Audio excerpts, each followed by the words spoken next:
Welcome, my dear students. Today we are continuing our chapter with the part 5. Okay. In the last video we had seen the Ohm's law specially. Okay. What the Ohm's law was, first of all we have to revise it first, that the potential difference of a circuit is directly proportional to the current flowing through that circuit. This was the Ohm's law. So V is equal to IR.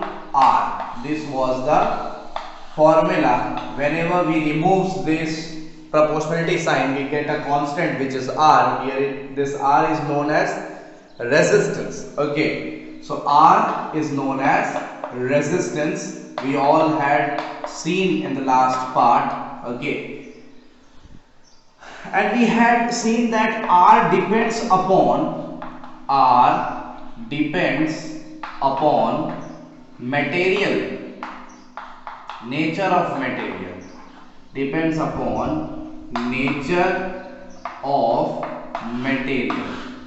Okay, हमने देखा था last में video में fourth part में कि किस तरीके से जैसे जैसे मटेरियल्स चेंज हो रहे हैं, कंडक्टर से आपके कंडक्टर है, ओके, फिर इंसुलेटर है, सुपर कंडक्टर है, सेमीकंडक्टर है, इस तरीके से जब हम मटेरियल बाय मटेरियल पार्ट पढ़ रहे थे तो किस तरीके से ये जो आर है वो चेंज हो रहा था, कभी हाई, कभी लो, कभी मिडिल, कभी वेरी हाई।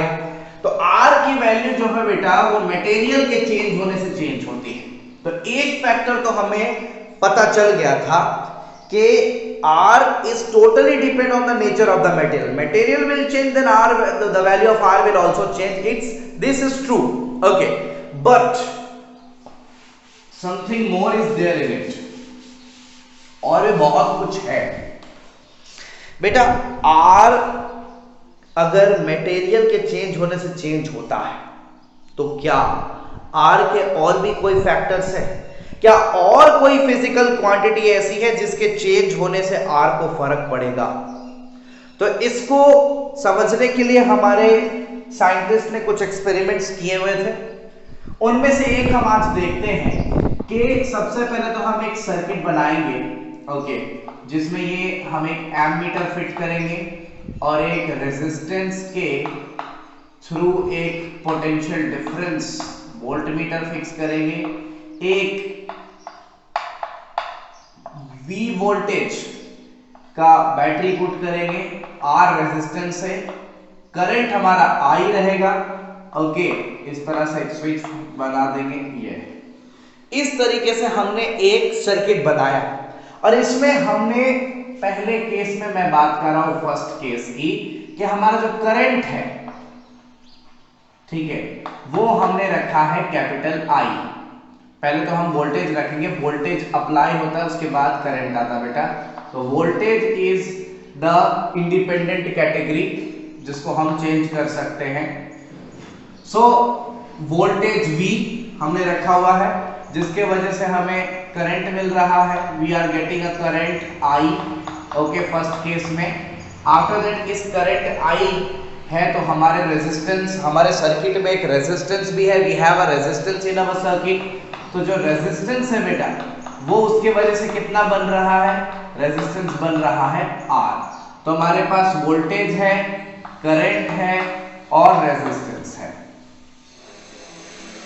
और यहां पर जो वायर है, इस केस में जो हमने वायर रखा है माय डियर स्टूडेंट्स, बेटा इस केस में जो वायर का लेंथ है, इस केस में जो हमने वायर लिया है उस वायर का जो लेंथ है बेटा, वो लेंथ जो है वो हमने एक फिक्स्ड लेंथ रखा हुआ है यहां पर कैपिटल L। ये हमने फिक्स्ड लेंथ कैपिटल L रखा हुआ है। क्रॉस सेक्शनल एरिया एक शब्द आएगा। क्रॉस सेक्शनल एरिया बेटा इसकी चौड़ाई को बोलते हैं। देखिए ये जो एरिया होता है ना, ये जो एंडिंग वाला एरिया होता है, इस एरिया को हम क्रॉस सेक्शनल एरिया बोलते हैं और इसको भी हमने कैपिटल A रखा हुआ है। इतने सारे पैरामीटर्स हमारे पास हैं, लेकिन हम एक सेकेंड कैटेगरी चूज कर रहे हैं, सेकेंड केस। चलिए इस केस में लेंथ जो है वायर का वो हमने L रखा हुआ है, क्रॉस सेक्शनल एरिया वायर का A रखा हुआ है और वोल्टेज, करंट और रेजिस्टेंस हमें इस तरीके से मिल रहा है। सेकेंड केस में वोल्टेज को चेंज नहीं करेंगे, we will not going to change our voltage, voltage हमारा कैपिटल V ही रखेंगे। ओके, और उसके बाद क्या है कि करंट और रेजिस्टेंस तो हमको मिलेंगे बाद में। करंट और रेजिस्टेंस जो है वो ऑब्जर्व करने की चीजें हैं कि चेंज हो रहा है कि नहीं, क्योंकि चेंज होगा तो बेटा करंट और रेजिस्टेंस के अंदर ही चेंज होगा। ओके, क्योंकि वोल्टेज तो हमारे हाथ में है, तो हमने वोल्टेज चेंज नहीं किया, हमारे हाथ में लेंथ और एरिया भी है, तो हम इस बार लेंथ चेंज कर रहे हैं, एरिया नहीं। लेंथ हम बढ़ा दे रहे हैं, एरिया हम उतना ही रख रहे हैं। तो एरिया जो है बेटा हमारा वो अभी भी कैपिटल A ही होगा, लेकिन लेंथ जो है ना बेटा वो हमने 2L कर दिया है। इस केस में हमने लेंथ चेंज कर दिया। तो इस केस में क्या था बेटा, लेंथ L था, क्रॉस सेक्शनल एरिया A था और वोल्टेज हमने V अप्लाई किया, तो हमें करंट I और रेजिस्टेंस R मिला कि पूरे के पूरे सर्किट में रेजिस्टेंस R है और करंट I है। लेकिन जब हमने लेंथ को बढ़ा दिया, डबल कर दिया लेंथ को कर दिया 2L, एरिया रखा A, ठीक है, ऐसे केस में जैसे ही हमने यहां पर लेंथ डबल किया ना, तो हमें करंट चेंज होता हुआ दिखाई दिया बेटा। यहां पर लेंथ L था तो करंट हमें मिला था I, यहां पर बेटा लेंथ हो गया 2L, लेंथ बढ़ गया। तो हमने ऐसा देखा इस एमीटर पे, जब हम ऑब्जर्व कर रहे थे करंट को इस एमीटर पे, तो हमने देखा कि करंट क्या हो गया बेटा, यहां पर करंट हमें I नहीं बल्कि I/2 मिला, करंट हाफ हो गया। मतलब जैसे ही हमने अपने वायर का लेंथ को डबल किया, हमारा करंट हाफ हो गया और जो रेजिस्टेंस है बेटा वो डबल हो गया। ये ऑब्जर्व किया हमने, हमारा जो रेजिस्टेंस का वैल्यू है, जो वायर का रेजिस्टेंस है, वायर का रेजिस्टेंस वायर के लेंथ के साथ बड़ा हो गया और करंट हाफ हो गया। मतलब एक चीज यहां पर ऑब्जर्व किया हमने, हम यहां पर अपना ऑब्जर्वेशन लिखेंगे। जब हमने कोई चेंज किया तो हमारा ऑब्जर्वेशन क्या आया बेटा, ऑब्जर्वेशन ये आया कि जो रेजिस्टेंस है वो डायरेक्टली प्रोपोर्शनल है लेंथ के, कि जैसे ही लेंथ हमने दो गुना 2 इंटू कर दिया लेंथ में, तो रेजिस्टेंस में भी 2 इंटू हो गया। मतलब length is directly proportional to resistance, ये पहला ऑब्जर्वेशन ध्यान रखिएगा। अब हम यहां पर एक थर्ड चेंज करने जा रहे हैं, थर्ड नंबर केस ले रहे हैं। ये दो केसेस थे, अब हम एक तीसरा केस यहां पर लेंगे बेटा। थर्ड केस में वोल्टेज जो है वो V ही रहेगा, voltage is not going to be change. Current और रेजिस्टेंस को हम ऑब्जर्व करेंगे कि चेंज हो रहा है, कितना चेंज हो रहा है। करंट और रेजिस्टेंस दोनों ऑब्जर्व करने के लिए रखेंगे कि कितना चेंज हो रहा है।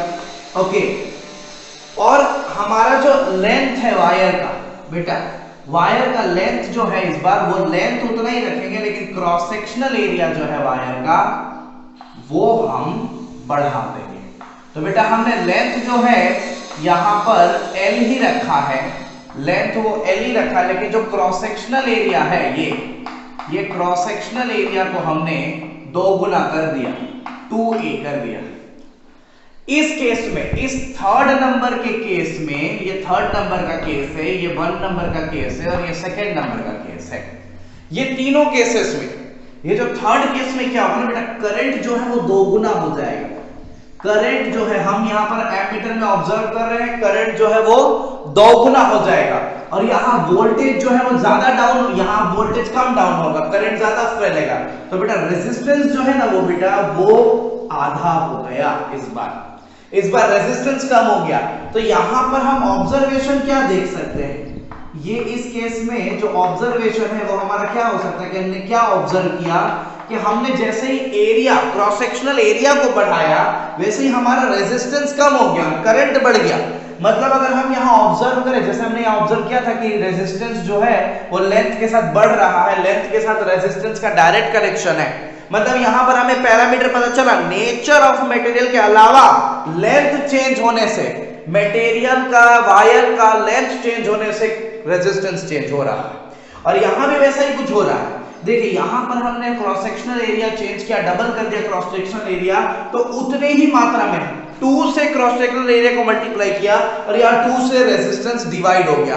मतलब क्या हो रहा है ना कि हम ऑब्जर्वेशन में ये बता सकते हैं कि रेजिस्टेंस जो है बेटा वो क्रॉस सेक्शनल एरिया के इनवर्सली प्रोपोर्शनल है, ये हमारा दूसरा केस है।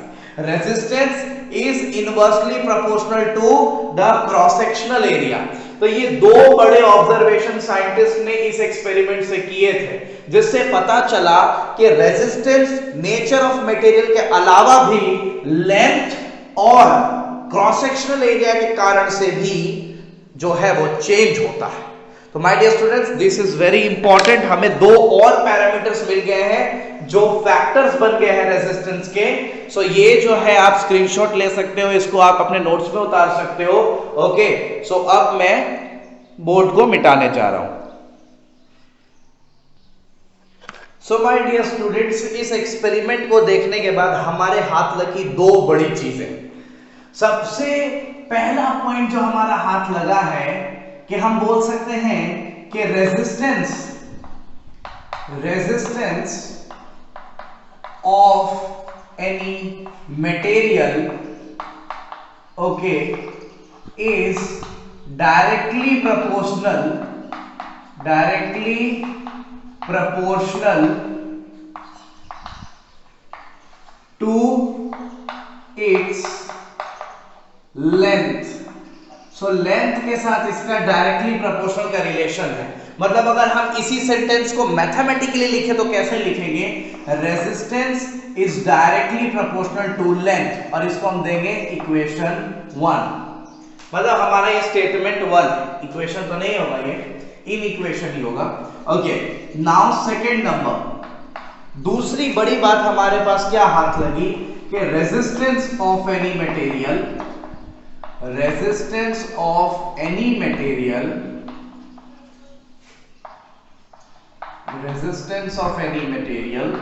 is inversely proportional।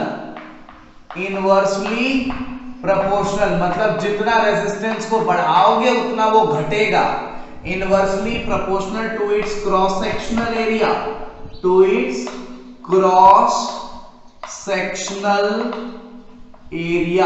Sectional area के। अब इसको हम मैथमेटिकली शो करेंगे तो कैसे करेंगे? R is inversely proportional to the cross sectional area, ये मेरा इन इक्वेशन 2। ठीक है, अब अगर हम ये दोनों इन इक्वेशंस को साथ में मिलाते हैं तो कैसे लिखेंगे? सो फ्रॉम 1 and 2, ये दोनों इक्वेशन को मिला के हम कैसे लिख सकते हैं बेटा? दोनों इक्वेशन को मिला के हम लिख सकते हैं R is directly proportional to L by A।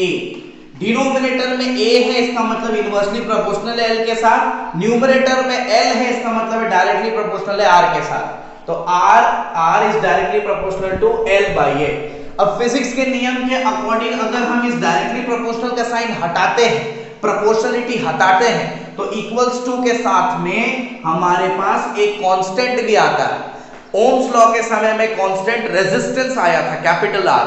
You all know that, okay? But now in this case, whenever we are going to remove this proportionality sign, we will get a constant known as rho, and we are writing this. This is the constant which we are getting right now, rho L by A. Okay, this sign is pronunciation. The pronunciation of this sign is this, rho, RHO. We are just pronouncing this sign as rho. Okay, but here this rho representing as resistivity. What? Resistivity. Okay, I am just writing it in a good area. Okay, so here what this rho represents? Rho is equal to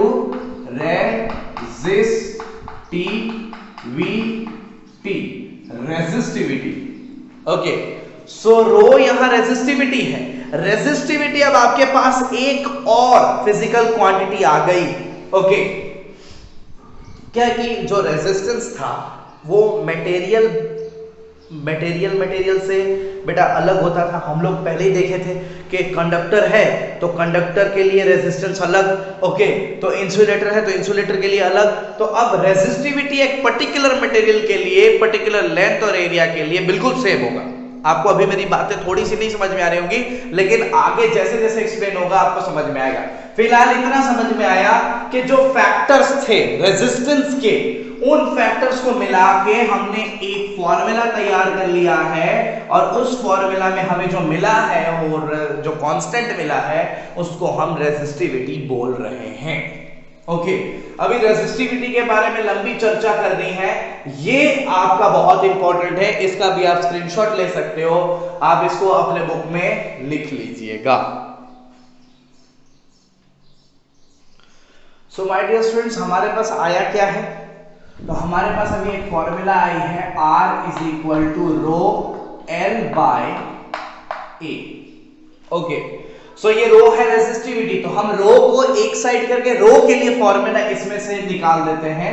तो रो का value क्या हो जाएगा यहां पर बेटा, RA bye L।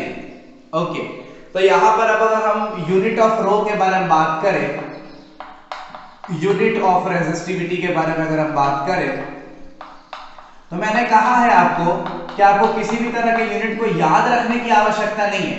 जैसे कि रो का फॉर्मूला हमें अभी पता चला कि इट्स RA बाय L, तो उन सभी जितने भी हमारे पास रो के लिए जितने भी हमारे पास फिजिकल क्वांटिटीज हैं, resistance, area and length, okay, इन सभी का लिख देंगे। Resistance is defined as ohm, okay, area is known as metre square, okay, and length is of metre. A meter will be cut down by the square of the, and the unit will become ohm meter. So we can write a sentence here that the SI unit of resistivity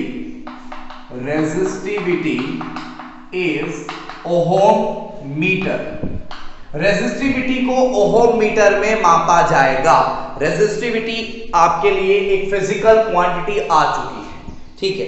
तो अब मैं वही बात बोल रहा था कि resistivity को अभी तो हमने मैथमेटिकली समझाया, सिर्फ हमें बस इतना पता है कि हमने रेजिस्टेंस के फैक्टर्स को निकाला एक एक्सपेरिमेंट से, वहां हमारे पास दो इक्वेशंस आए, उनको हमने जोड़ दिया तो हमें एक कांस्टेंट मिल गया, वो रेजिस्टिविटी है। ये हम मैथमेटिकली रेजिस्टिविटी को जानते हैं। We are only knowing resistivity mathematically, but we have to understand it physically also, that what is resistivity is. Okay, so we will understand that very soon also. So resistivity एक material के लिए हमेशा constant रहता है। जैसे कि मैं आपके साथ बात करता हूं, ठीक है, चलिए, कंडक्टर का बात करूं तो कंडक्टर के लिए जो रेजिस्टिविटी होती है बेटा, वो 10 टू द पावर -6 से 10 टू द पावर -8 तक होती है ओहम मीटर में। ओके, काफी कम। आपको पता है कि माइनस में जब पावर होता है तो वो वैल्यू काफी कम होता है, तो ये 10 टू द पावर -6 से 10 टू द पावर -8 के बीच में होती है। अगर आप इंडक्टर का, इंसुलेटर का बात करें तो इंसुलेटर में ये 10 टू द पावर 8 से 10 टू द पावर 10 तक की वैल्यू होती है ओम मीटर में, जो बहुत ज्यादा है। तो इतने कम रेजिस्टिविटी में करंट आसानी से फ्लो हो जाता है कंडक्टर के अंदर, लेकिन जब रेजिस्टिविटी इतना ज्यादा बढ़ जाती है तो कंडक्टर के अंदर फ्लो नहीं हो पाता। एक्चुअली में मैं अब आपको रेजिस्टिविटी का एक डेफिनेशन बताना चाहूंगा। ओके, सो रेजिस्टिविटी का एक डेफिनेशन बता देता हूं ताकि बिल्कुल क्लियर हो जाए कि resistivity of a material is defined as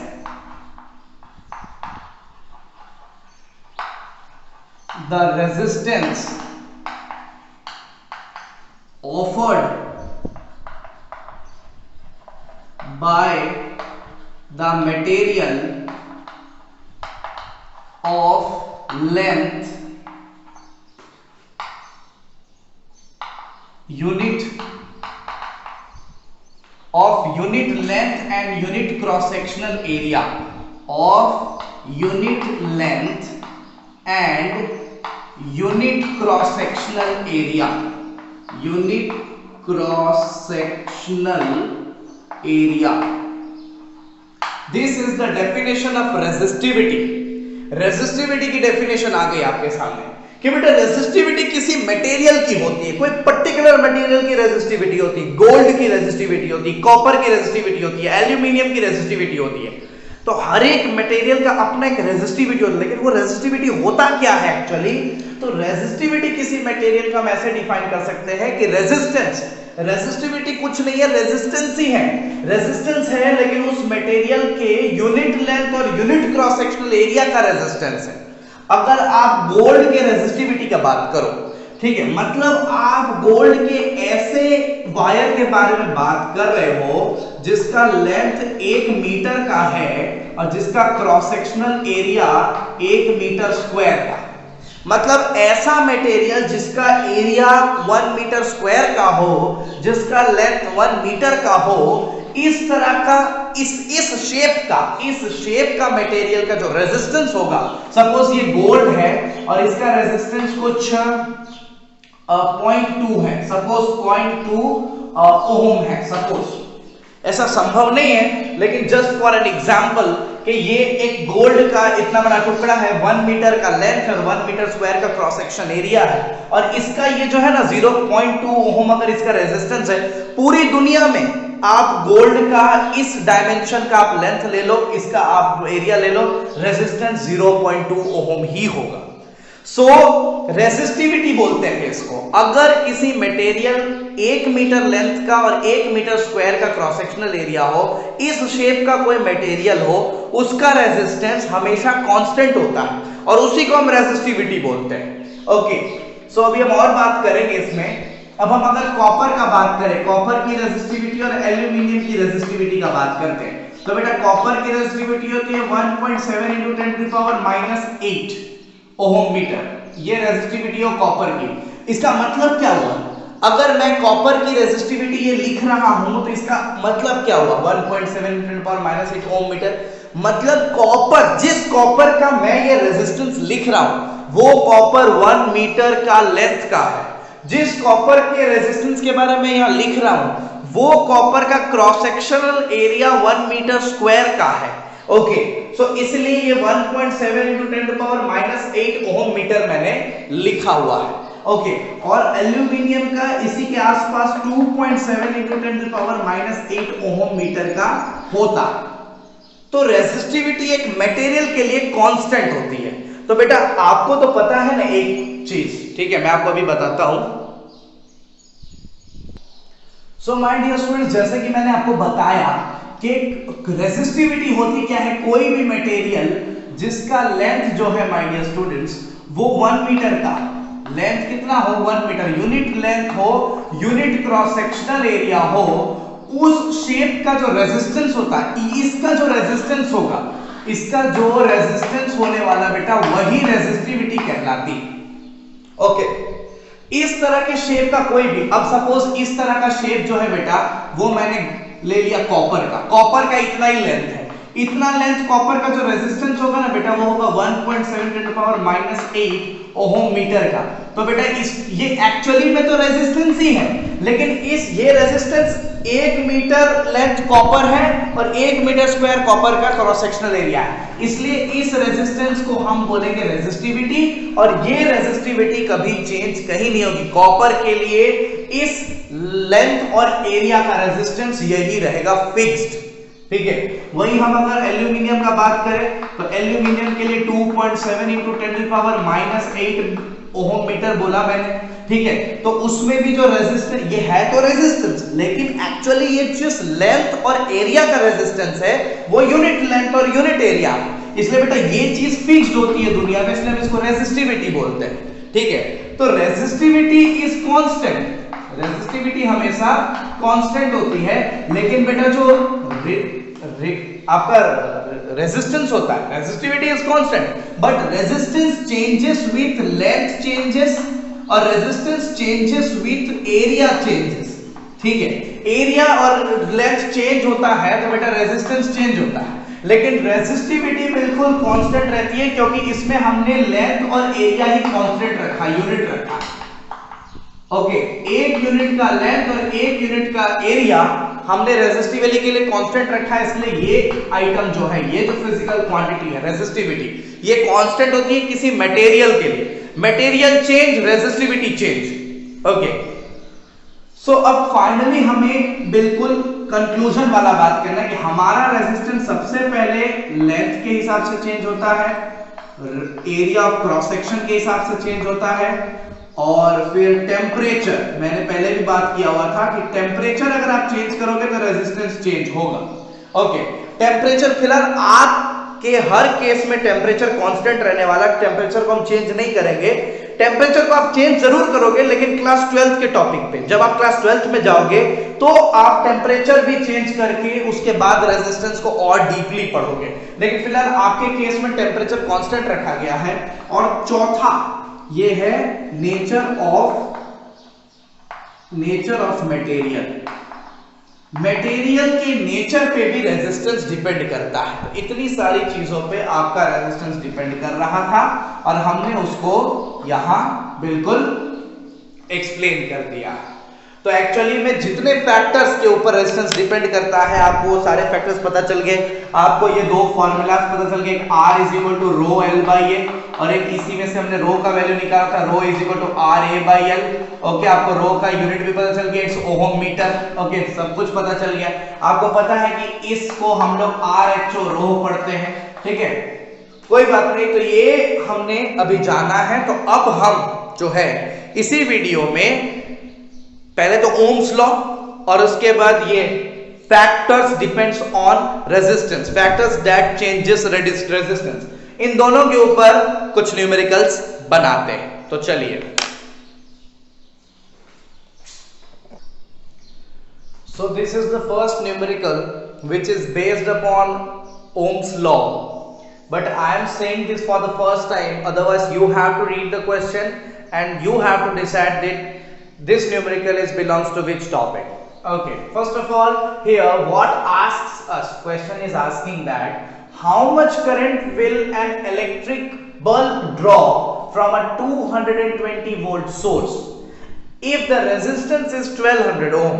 Okay, so the thing is clear that you are given with the potential difference which is 220 volt.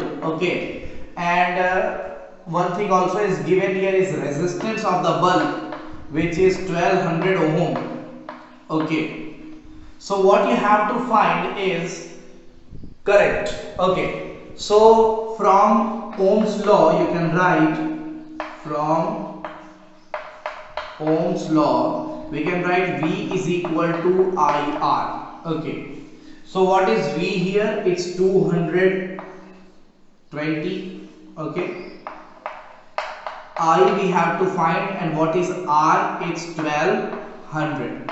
So 1200 will divide with this, then we will get I here.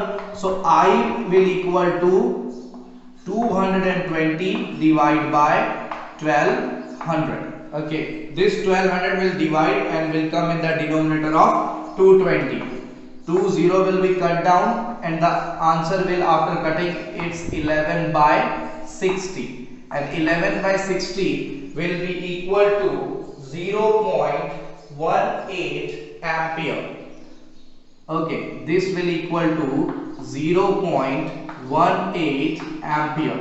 So this is the current that we were finding. 0.18 ampere is the current. This was the case 1. Now we are going to just doing the B number sum.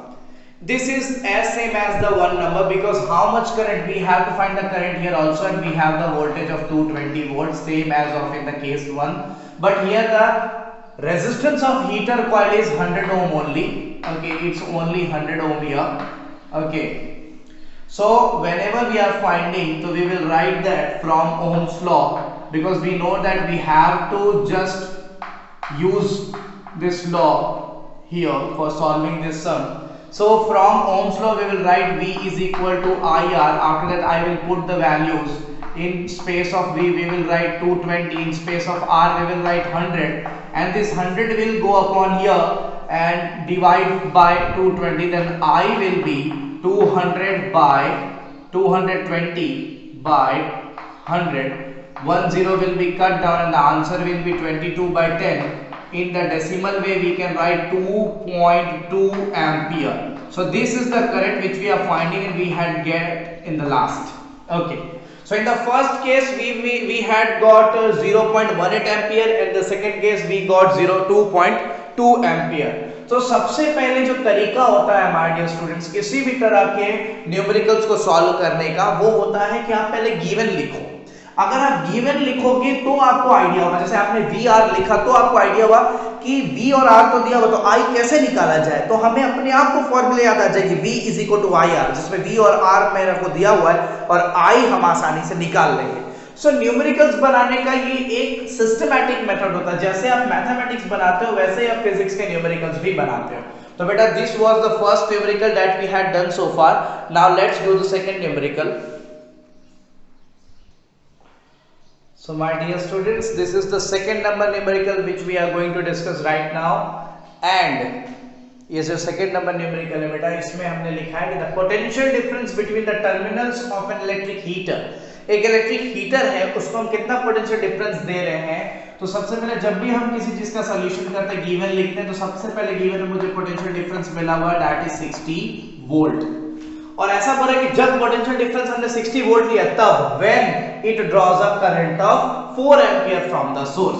तो हमारा जो electric heater है उस current कितना ले पा रहा था, 4 एंपियर का करंट वो खींच पा रहा था जब वोल्टेज 60 वोल्ट था।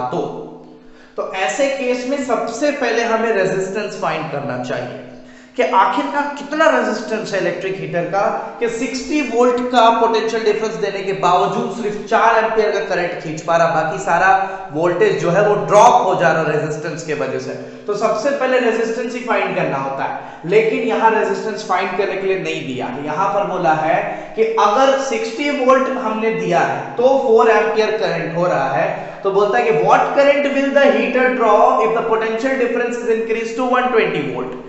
मतलब कि अगर पोटेंशियल डिफरेंस को हम 60 वोल्ट से डबल कर दे 120 वोल्ट में, तो कितना करंट जो है बेटा वो ड्रॉ होगा। तो इसमें सबसे पहले हम लोग क्या करेंगे, we will find the resistance first. R is equal to V by I according to Ohm's law. Ohm's law के अकॉर्डिंग बेटा R का वैल्यू जो होता है V by I, just you have to divide. तो R is equal to what we can say 15 by 4 ohm. Okay, so R will be here, or 60 by 4. 60 by 4 it will be 15 ohm. Okay, so you had get the resistance. Now you have, अब आपका second case हो गया बेटा, ये तो था। अब second case में क्या हो गया कि आपका वोल्टेज चेंज कर दिया इन्होंने। वोल्टेज बोला है कि 120 वोल्ट का वोल्टेज होगा, और रेजिस्टेंस हमने यहां से निकाल लिया जो हमारे यहां मदद करेगी 15 ओम का रेजिस्टेंस। अब हमें करंट फाइंड करना है इस केस में, किस केस में कितना एंपियर का करंट होगा। तो we have know that I is equal to V bye R। Okay, I is equal to V bye R according to Ohm's law. आप जो है वो V is equal to IR, ये सबसे बेसिक फॉर्मूला है। इस फॉर्मूला से ही हमने ये फॉर्मूला यहां पर डेराइव कर दिया है। हमने बस R को यहां से यहां V के नीचे ले आए हम। Okay, so I is equal to V bye R। So I is equal to V हमारा कितना हो गया 120 एंड R इज 15। ओके, हमारा I जो है वो 120 by 15 हो गया माय डियर स्टूडेंट्स। अब ये जब हम इसको काटेंगे तो we all know that in the table of 15 120 comes at 8, so 8 ampere will be our answer. तो हमने आंसर निकाल दिया। क्वेश्चन ने क्या पूछा कि what current will the heater draw if the potential difference increase to 120 volt. तो बेटा हीटर जो है जब पोटेंशियल डिफरेंस 120 होगा तो करंट जो है हीटर वो 8 एंपियर निकालेगा। ओके, ये वैसे भी बहुत आसान क्वेश्चन था, इट वाज वेरी इजी। सो अब हम थर्ड नंबर न्यूमेरिकल सॉल्व करने जा रहे हैं। So my dear students, now this question is based on the topic which we had discussed in this part. Okay, the resistance. The resistance of a metal wire is given.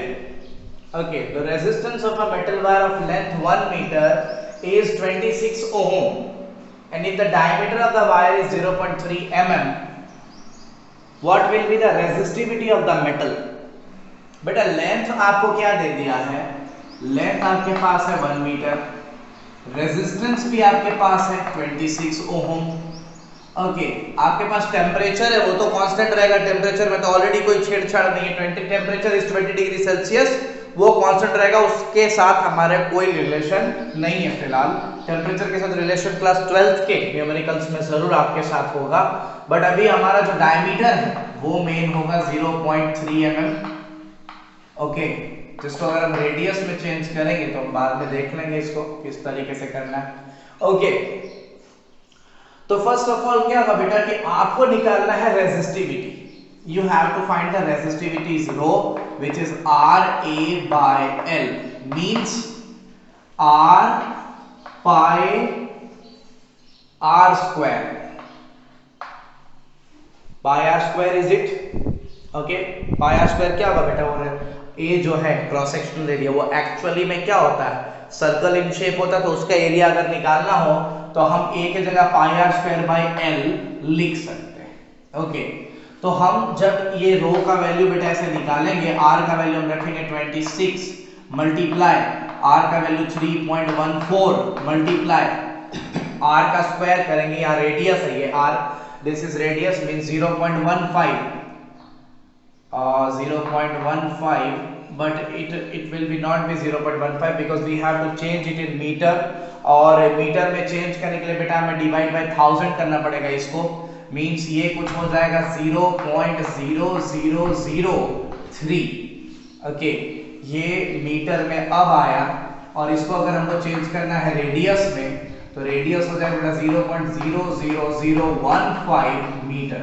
Okay, means 1.5 into 10 to the power -4, इसका मतलब क्या हो जाएगा 1.5 into 10 to the power -4 radius के जगह पे हमने लिख दिया।